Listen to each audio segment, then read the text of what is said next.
안녕하십니까. 하나금융경영연구소 손준범 연구위원입니다. 제가 오늘 말씀드릴 주제는 2016년 하반기 은행산업 전망입니다. 우선 은행 동향과 전망을 살펴보고 주요 이슈에 대해 알아보겠습니다.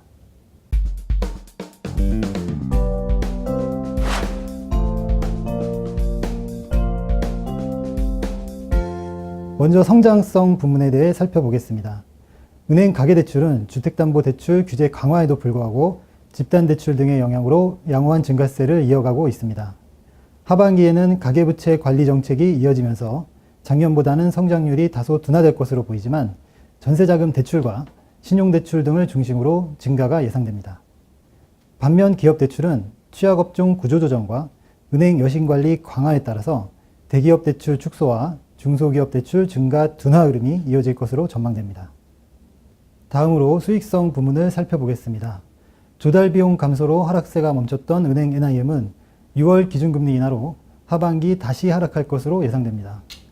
아울러 하반기 이후 계좌이동제 확대, 인터넷 전문은행 출범 등 경쟁 심화 요인은 우려스러운 점입니다. 한편 은행들의 수수료 수익 증대 노력에도 불구하고 금융시장 부진 등으로 향후 수수료 이익 증가 역시 만만치 않은 상황으로 판단됩니다. 끝으로 건전성 부문을 살펴보겠습니다. 한계 기업 증가와 기업 구조조정 등의 영향으로 기업대출 연체율이 상승하고 있습니다. 대손비용의 경우 일반은행은 양호한 수준을 유지하고 있지만 하반기에 예정된 조선, 해운 등 구조조정의 영향으로 충당금 부담이 증가할 것으로 예상됩니다. 대형 조선사와 해운사 구조조정으로 임직원과 관련 하위 기업에 대한 파급 효과도 유의해야 할 것입니다. 결론적으로 2016년 은행산업의 환경 여건은 대체로 부정적일 것으로 예상됩니다.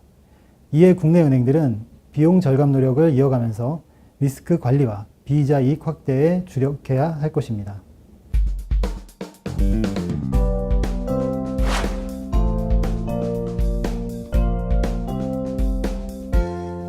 은행산업의 하반기 주요 이슈로 먼저 인터넷 전문은행을 말씀드리겠습니다.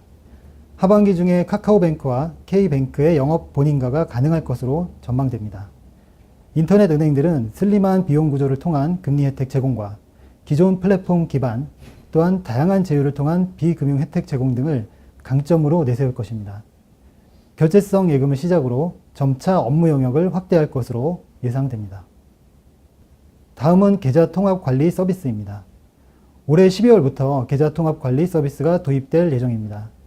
이는 계좌 이동제 완결판으로서 본인 명의로 개설된 은행 계좌를 일괄적으로 조회하고 잔고 이전하고 또 해지할 수 있는 제도입니다.